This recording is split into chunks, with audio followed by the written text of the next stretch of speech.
بین الماء والتین اما بعد فاعوذ باللہ من الشیطان الرجیم بسم اللہ الرحمن الرحیم۔ ایک دفعہ یہ درود پیش کیجیے، اللہم صل علی سیدنا و مولانا محمد وبارک وسلم علیہ۔ آج کا ہمارا درس قرآن سورہ بقرہ کی آیت نمبر 177 سے سٹارٹ ہو رہا ہے۔ اس میں اللہ رب العزت فرماتے ہیں لیس البر ان تولوا وجوہکم قبل المشرق والمغرب، اصل نیکی یہ نہیں کہ تم اپنا منہ مشرق اور مغرب کی طرف پھیر لو، ولکن البر من آمن باللہ والیوم الآخر، لیکن اصل نیکی اس شخص کی ہے جو اللہ پر ایمان لائے اور آخرت پر ایمان لائے، والملائکۃ اور فرشتوں پر ایمان لائے، والکتاب والنبیین اور کتابوں پر ایمان لائے اور نبیوں پر ایمان لے کر آئے، وآت المال علی حبہ ذوی القربى والیتامى والمساکین وابن السبیل، اور مال سے اپنی محبت کے باوجود اللہ کے حکم سے رشتہ داروں، یتیموں، مسکینوں، مسافروں اور سوالیوں، والسائلین اور سائل جو سوال کرنے والے ہیں ان سے، وفی الرقاب اور جن کو لکھ کر دے دیتے ہیں غلام کو۔ پہلے دور میں یہ ہوتا تھا کہ غلام کو لکھ دے کے دے دیتے تھے کہ آپ اتنے پیسے میں دے دو تو ہم آزاد کر دیتے ہیں، تو ان کے ساتھ بھی کہا گیا کہ وہ مال کو خرچ کریں، اس کے باوجود کہ اپنی مال سے تم محبت کرتے ہو۔ وَأَقَامَ الصَّلَاةَ وَآتَ الزَّكَاةَ، اور نماز قائم کرو، زکوٰۃ ادا کرو، وَالْمُوفُونَ بِعَهْدِهِمْ إِذَا عَاهَدُوا، اور اپنے عہد کو، اپنے وعدے کو پورا کرو، وَالصَّابِرِينَ فِي الْبَأْسَاءِ وَالضَّرَّاءِ وَحِينَ الْبَأْسِ، اور تکلیف اور سختی میں، جہاد کی مشقت، اس پر جو صبر کر رہے ہیں لوگ، اولئک الذین صدقوا، یہی لوگ سچے ہیں، واولئک هم المتقون، اور یہی لوگ اللہ سے ڈرنے والے ہیں، متقی ہیں۔ اس آیت کے شروع میں جو کہا کہ اصل نیکی یہ نہیں کہ تم اپنا منہ مشرق یا مغرب کی طرف پھیر لو، اس کا مقصد یہ تھا کہ یہودی جو تھے وہ مغرب کی طرف منہ کر کے نماز پڑھتے تھے، اور نصارہ مشرق کی طرف نماز پڑھتے تھے منہ کر کے۔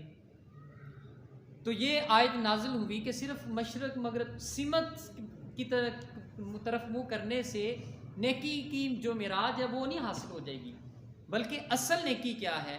اس کے بعد اللہ رب العزت نے یہ ساری تفصیل بیان کی کہ جو اللہ پر ایمان لے کر آئے، فرشتوں پر ایمان لائے، کتابوں پر ایمان لائے اور تمام نبیوں پر ایمان لائے۔ تو حضور علیہ الصلوۃ والسلام چونکہ آپ بھی نبی ہیں، ان پر ایمان لانے کا حکم فرمایا گیا۔ اس کے بعد کہا کہ مال جو ہے اس کو خرچ کیا جائے ذوی القربہ، اپنے قریبی رشتہ داروں پر، یتامہ یتیموں پر، مساکین پر، وابن السبیل اور مسافروں پر۔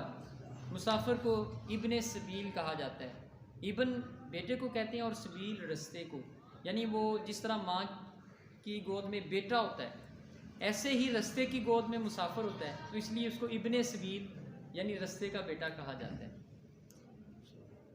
اور اس کے بعد فرمایا وَأَقَامَ الصَّلَاةَ وَآتَ الزَّكَاةَ، نماز قائم کرو اور زکوٰۃ ادا کرو۔ جو رشتہ داروں پر مال خرچ کرنا ہے، اس کے حوالے سے حضور علیہ الصلوۃ والسلام کی بہت ساری احادیث جو ہیں وہ موجود ہیں۔ حضرت ام کلثوم بنت عقبہ رضی اللہ تعالیٰ عنہ آپ بیان کرتی ہیں کہ نبی صلی اللہ علیہ وسلم نے فرمایا سب سے افضل صدقہ پہلو تہی کرنے والے مخالف رشتہ داروں پر صدقہ کرنا ہے، یعنی جو مخالفت بھی کر رہے ہیں اور آپ کے خلاف وہ تیر بھی چلا رہے ہیں اور سازش بھی کر رہے ہیں، سازش میں بھی ملوث ہیں رشتہ دار، جو ان کو دیا جا رہا ہے اس کو افضل ترین صدقہ قرار دیا۔ اس کے بعد یتیم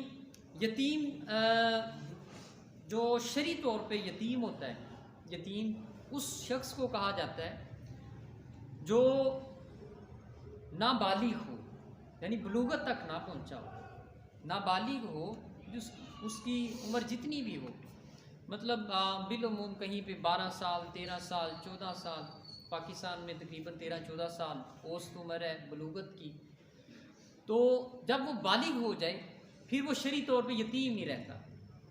مطلب ایک بزرگ جو ہے وہ 50 سال کی عمر پہ ہیں اور ان کے والد صاحب فوت ہو گئے تو وہ شرعی یتیم نہیں، عرفی یتیم ہیں، یعنی معاشرتی یتیم ہے کہ معاشرہ ان کو یتیم کہتا ہے کہ ان کے باپ اب رخصت ہو گئے. لیکن شریعت اس شخص کو یتیم مانتی ہے جو ابھی بالغ نہ ہوا ہو. تو یہ اس کو جو صدقہ دینے کا حکم کیا، زکوٰۃ کا مستحق قرار دیا، یا اس کے علاوہ جو دوسری نیکیاں ہیں، یتیم کے جو احکامات ہیں، وہ تب تک ہی چلتے ہیں جب تک وہ بالغ نہیں ہو جاتا. اس کے بعد مسکین کہتے ہیں، مسکین ہے، مسکین کا لفظ یہاں قرآن مجید نے استعمال کیا. تو مسکین اس شخص کو کہتے ہیں جس کے پاس قدر کفایت یعنی گزارا کرنے کے لیے کوئی چیز نہ ہو، یعنی کہ جس کے پاس نان شبینہ موجود نہیں ہے، رات کو وہ کھا کے نہیں سو سکتا، یا صبح جو ہے وہ کھلا نہیں سکتا، اس کے پاس چھت نہیں ہے، کپڑے نہیں ہیں، سردی کا موسم ہے تو اس کے بدن ڈھانپنے کے لیے، سردی روکنے کے لیے کپڑے میسر نہیں ہیں گرم، تو اس شخص کو مسکین سمجھتی ہے شریعت. تو ہمارے جو عرف میں خط غربت کہا جاتا ہے، ایک لفظ خط غربت، یعنی جس کی روزانہ کی آمدن $1 سے کم ہے، اس کو کہا جاتا ہے کہ یہ خط غربت سے نیچے ہے، یہ خط غربت سے نیچے زندگی گزار رہا ہے. تو اسی معیار کو اگر دیکھا جائے جو ہمارا عرف کا معیار ہے تو تقریباً یہی ہے. $1 مطلب وہ 250 کا بنتا ہے. جو دن میں 250 بھی نہیں کما رہا تو ظاہر ہے کہ وہ مسکین ہی ہے. تو پاکستان کے اندر 35% لوگ خط غربت کے نیچے زندگی گزار رہے ہیں، یعنی کہ 35%، 100 میں سے 35 لوگ ایسے ہوتے ہیں جن کی روزانہ کی آمدنی $1 بھی نہیں بن رہا. یہ سروے کوئی 3-4 سال پہلے کا ہے. تو اتنی مطلب معاشرتی بحران ہے، معاشی بحران ہے پاکستان کے اندر. تو یہ اس کا جو وجہ ہے، ایک میجر جو ایشو ہے وہ آپ اٹھائیں. آپ دیکھیں ریچ پرسنز ان پاکستان 30 لوگ آئیں گے، یعنی کہ سب سے امیر ترین 30 لوگوں کی ایک لسٹ ہے، ویکیپیڈیا پہ پڑھی ہے. تو وہ آپ دیکھیں نا، ان لوگوں کی جو جائیدادیں ہیں یا ان کے جو اثاثے ہیں، وہ 30 لوگوں سے زکوٰۃ لی جائے اور پاکستان میں بانٹ دی جائے، غربت ختم ہو جائے گی اور جو قرضہ ہے وہ بھی ختم ہو جائے گی انشاءاللہ. یہ آسان سا حل ہے. اس کے بعد قرآن نے ابن سبیل کہا. ابن سبیل کی میں نے وضاحت کر دی کس کو کہتے ہیں. ان کے علاوہ جو بھی مستحق ہو اس کو شریعت کہتی ہے کہ حتی الامکان جتنا آپ دے سکتے ہیں اس کو دیا جائے. بلا ضرورت سوال کرنے سے شریعت اسلامیہ نے منع فرما دیا. اور اس کے متعلق حضرت ابو ہریرہ رضی اللہ تعالیٰ عنہ کی حدیث ہے. رسول اللہ صلی اللہ علیہ وسلم نے فرمایا، جو شخص اپنا مال بڑھانے کے لیے لوگوں سے سوال کرتا ہے، مال بڑھانے کے لیے سوال کرتا ہے، گویا وہ انگاروں کا سوال کر رہا ہے، وہ انگاروں کا سوال کر رہا ہے. حضرت عبد الرحمن بن عوف سے مروی ہے، رسول اللہ صلی اللہ علیہ وسلم نے فرمایا، کوئی شخص اپنے اوپر سوال کرنے کا دروازہ نہیں کھولتا مگر اللہ تعالیٰ اس کے اوپر فقر کا دروازہ کھول دیتا ہے. یعنی جو مانگتا ہے بلا ضرورت، جس نے مانگنا شروع کیا، اللہ رب العزت پھر اس کے اوپر فقر کو مسلط کر دیتا ہے، وہ پوری زندگی اوپر آ ہی نہیں سکتا.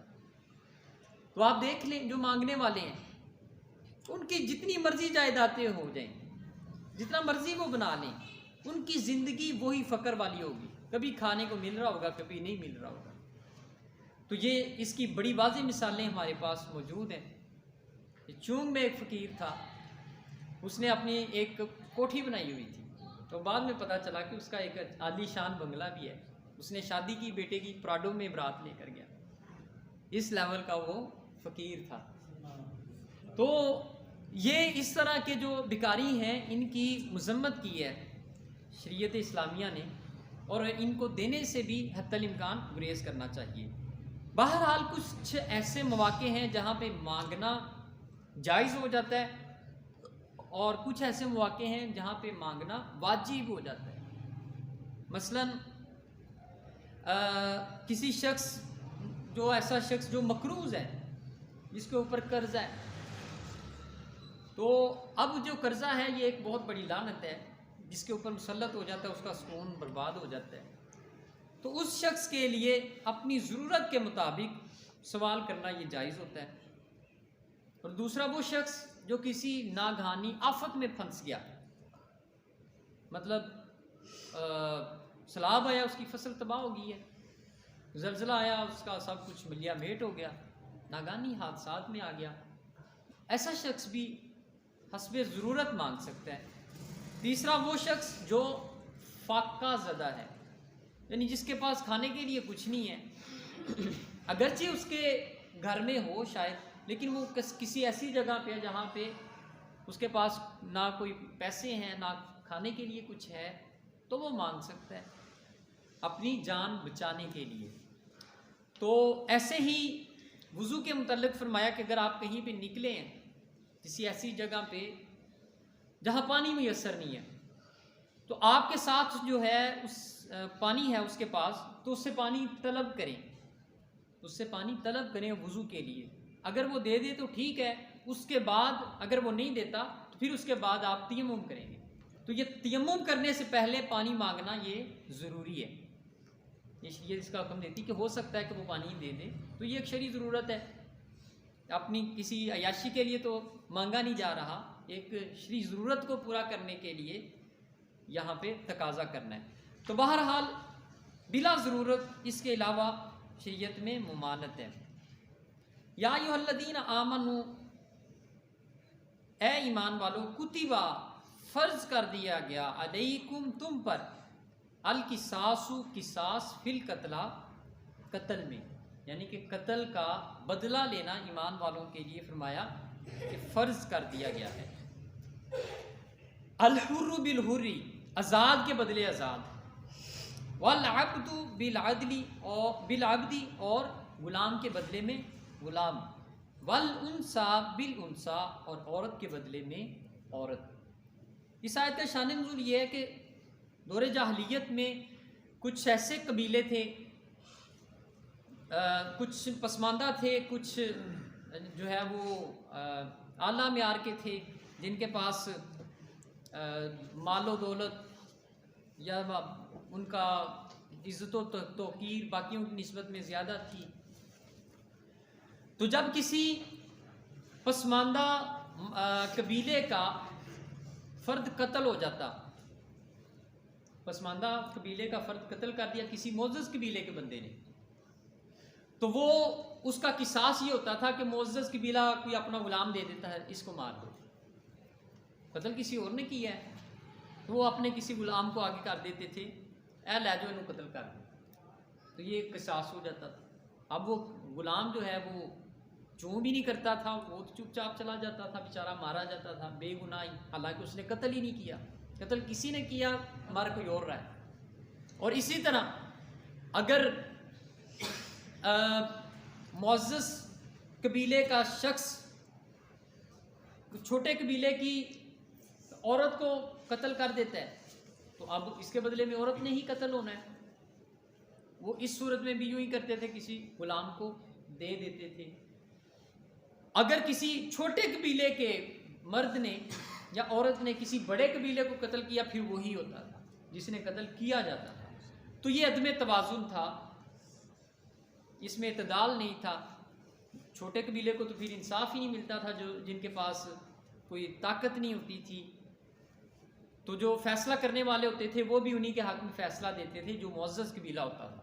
تو یہ امتیازی سلوک ہوتا تھا.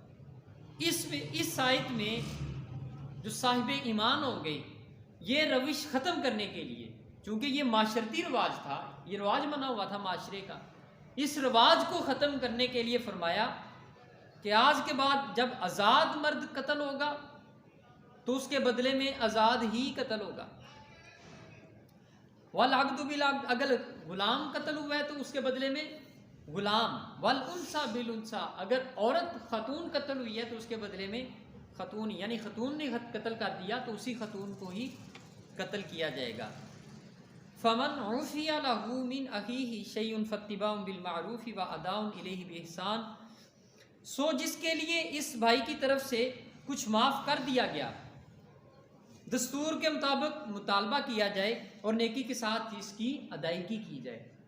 یعنی ایک شخص نے قتل کر دیا کسی دوسرے کو، اب اس کے بعد جو مقتول کے ورثاء ہیں، یعنی جن کا بندہ قتل ہو گیا، وہ قاتل کے پاس آتے ہیں یا قاتل ان کے پاس چلے جاتے ہیں کہ ہم آپ کو دیت دے دیتے ہیں، آپ ہمارے بندے کو قتل نہ کریں جس نے قتل کیا ہے، ہم اس کے بدلے میں مال دیتے ہیں، دیت دے دیتے ہیں، اس کو کہتے ہیں دیت۔ تو دیت جو ہے وہ 100 اونٹ ہے قتل کی، یعنی شریعت میں ایک شخص جو ہے وہ کسی کو بے گناہ قتل کر دیتا ہے تو اس پر جو لازم ہوتا ہے وہ تو یہ کہ یا تو اسے قتل کر دیا جائے، قتل کے بدلے میں قتل، اگر باہمی صلح کی ضرورت ہو، دونوں اتفاق کرتے ہیں اس پہ، تو پھر وہ 100 اونٹ ہے کہ 100 اونٹ اس کی دیت ادا کریں۔ اگر اس سے بھی کم میں دونوں اتفاق کر لیتے ہیں تو وہ بھی شریعت اس کو بھی قبول کرتی ہے۔ اگر وہ ویسے ہی معاف کر دیتا ہے، یوں ہی معاف کر دیتا ہے، مقتول کے جو ورثاء ہیں وہ معاف کر دیتے ہیں کہ ہم نے معاف کیا آپ کو، کچھ بھی نہیں لیتے، تو یہ بھی جائز ہے۔ لیکن اگر وہ مطالبہ کریں کہ ہمیں 100 اونٹ ہی دیں یا 100 اونٹوں کی رقم دیں، تو پھر جو قاضی ہے، جو فیصلہ کرنے والا ہے، اس کے پاس یہ اختیار نہیں ہے کہ وہ زبردستی کی صلح کروا دے یا ان کو اعتماد میں لینے کی کوشش کرے کہ تھوڑا جو ہے وہ لے لو اور اسی میں گزارا کر لو، یہ ان کی مرضی کی بات ہے اگر وہ اس پہ راضی ہو جائیں۔ تو آج ہمارے جو معاشرے میں قتل ہوتا ہے 2 لاکھ کے اوپر صلح ہو جاتی ہے، 100 اونٹ تقریباً 2 کروڑ کے بنتے ہیں، ایک محتاط سا اندازہ بتا رہا ہوں، 2 کروڑ، ہاں جی، تقریباً 2 کروڑ روپیہ بنتا ہے ایک بندے کی دیت۔ تو وہ جو بیچارے مقتول والے ہوتے ہیں ورثاء، اگر قاتل ذرا بھاری ہوں 2-3 لاکھ دے کے انہیں تنخواہ دیتے ہیں، اور اس میں جو ساتھ دیتے ہیں وہ ہماری عدالت بھی ان لوگوں کی سربراہی کر رہی ہوتی ہے کہ ٹھیک ہے چلنے دیں، 2 لاکھ ان کو بھی دے دیتے ہیں۔ تو بہرحال جو شریعت میں اس کا صحیح دیت ہے وہ کم از کم 2 کروڑ ہے۔ ذالک تخفیف من ربکم ورحمہ، یہ حکم تمہارے رب کی طرف سے تخفیف اور رحمت ہے، یعنی یہ جو دیت والا معاملہ ہے یہ اس کی طرف سے تخفیف اور رحمت ہے، اس کو بھی اس رحمت ہی قرار دیا کہ ایک دوسرا حال دے دیا کہ ٹھیک ہے اگر تم دونوں اتفاق کرتے ہیں قاتل اور مقتول کے ورثاء تو پھر وہ دیت پہ کام چلا لیں۔ فمن اعتدی بعد ذلک فلہ عذاب علیم، پھر اس کے بعد جو حد سے تجاوز کرے اس کے لیے دردناک عذاب ہے۔ وَلَكُمْ فِي الْقِصَاصِ حیات، اور تمہارے لیے قصاص میں حیات ہے۔ یا اولی الالباب، اے عقل والو، لعلکم تتقون، تاکہ تم بچ سکو۔ اب اس میں دیکھیں قصاص میں کیا ہو رہا ہے، ایک بندے کو مارا جا رہا ہے، قصاص میں ایک بندے کی جان لی جا رہی ہے۔ قرآن کہہ رہا ہے وَلَكُمْ فِي الْقِصَاصِ حیات، کہ قصاص میں تمہارے لیے زندگی ہے۔ وہاں تو زندگی ختم کی جا رہی ہے نا، تو زندگی کیسے ہوگی؟ اس لیے کہ جس شخص نے قتل کر دیا ہے وہ دوبارہ بھی کرے گا، وہ موذی بن گیا معاشرے کے لیے، وہ دلیر ہو گیا، اس کے لیے ایک مار دینا یہ کوئی بڑی بات نہیں رہی۔ تو ابھی بھی یہ زر خرید قاتل موجود ہیں جن سے سیاستدان کام لیتے ہیں، ان کو کچھ پیسے دیتے ہیں وہ مار دیتے ہیں، جیل میں جاتے ہیں وہ ان کی ضمانت کروا کے باہر نکال دیتے ہیں۔ تو یہ قرآن نے قصاص کو حیات کہا، بظاہر تو بندہ ہی مر رہا ہے لیکن فرمایا کہ اس میں دوسرے لوگوں کے لیے زندگی ہے، دوسروں کی زندگی خطرے میں نہیں پڑے گی اگر اس بندے کو مار دو گے۔ اس کے لیے اب مارنا کسی کو وہ مشکل نہیں رہا، وہ جنہوں پنجابی کہتے ہیں نا چاکا لتھ گیا، اندہ چاکا لتھ گیا، اس واسطے قرآن مجید نے انہوں حیات کیا۔ یا اولی الالباب، عقل مندو لعلکم تتقون، تاکہ تم ناحق قتل کرنے سے بچ سکو۔ تو بینظیر دور میں بات ہوئی تھی اسلامی سزاؤں کو نافذ کرنے کی، تو محترمہ نے یہ فرمایا تھا کہ ہم یہ جو وحشیانہ سزائیں ہیں یہ اپنے لوگوں کو نہیں دے سکتے، یعنی یہ اسلام کی سزاؤں کو انہوں نے وحشیانہ سزائیں کہا، یہ تو وحشیانہ ہے۔ اب دیکھیے جو پاکستان ہے اس کا مطلب قائد اعظم نے یہ کہا تھا کہ ہم ایک تجربہ گاہ بنا رہے ہیں، یہ پاکستان کو کہا ایک تجربہ گاہ بنا رہے ہیں جہاں ہم شریعت کے اصولوں کا تجربہ کریں گے، شریعت کے اصول یہاں پہ نافذ کریں گے۔ لیکن ہمارا وہ 1945 والا قانون جو برٹش لا ہے وہ انگریزوں والا، کچھ تھوڑا بہت اس کو اسلامی ٹچ دیا، باقی سارا وہی ہے، تو وہی ابھی تک جاری و ساری ہے۔ چور چوری کر کے جاتا ہے، جیل میں ہوتا ہے، واپس آتا ہے وہ شام کو پھر چوری کرتا ہے۔ قاتل جو ہے وہ قتل کر کے جاتا ہے، چند مہینوں کے بعد واپس آتا ہے وہ پھر ایک اور قتل کرتا ہے۔ مطلب یہ کہ جب تک یہ والی جو سزائیں ہیں ان میں ہیبت ہے اور خوف ہے، دوسروں کے لیے عبرت ہے۔ ابھی جو سوشل میڈیا دیکھتے ہیں انہوں نے دیکھا ہوگا کہ لندن میں ایک پاکستانی یہاں سے گیا، اس نے وہاں کسی 13 سالہ بچی کو ایک فحش ویڈیو سینڈ کی، فحش ویڈیو سینڈ کرنے پہ پولیس نے اس کی ویڈیو بنائی، اس کو پکڑا، یہ تو جرم ہے ہمارے ملک میں۔ اس کی ویڈیو بنا کے انہوں نے وائرل کی تاکہ دوسرے عبرت حاصل کریں کہ وہ یہاں پہ ہمارے ملک میں اس طرح کی حرکت ہرگز نہ کریں۔ مطلب 18 سال سے کم عمر تک فحاشی تو ان کے اندر ہے، لیکن وہ بچوں کو تحفظ دینے کے لیے ان کے یہ سخت قوانین وہاں پہ موجود ہیں۔ تو گویا اس میں دوسروں کو عبرت دلانا مقصود ہوتا ہے۔ اسلام یہ کہتا ہے کہ سر عام سزائیں دی جائیں، یہ اس کو بھی ہمارا قانون ماننے کے لیے تسلیم نہیں کہ سر عام سزا دی جائے، وہ تو یہ بھی کہتے ہیں کہ نہیں، اس کے بھی وہ خلاف ہیں۔ تو جو شریعت اسلامیہ میں مقصد تھا وہ یہ تھا کہ دوسرے عبرت حاصل کر لیں اور وہ اس گناہ کی طرف نہ آئیں۔ آج کے لیے اتنا تھا، انشاءاللہ العزیز اس سے آگے کل شروع کریں گے۔ دعا ہے جو کچھ بھی ہم نے سنا سمجھا پڑھا اس پہ عمل کرنے کی بھی توفیق عطا فرمائے، اور جو نہیں سمجھ سکے اللہ رب العزت ہمیں وہ بھی سمجھنے کی توفیق عطا فرمائے۔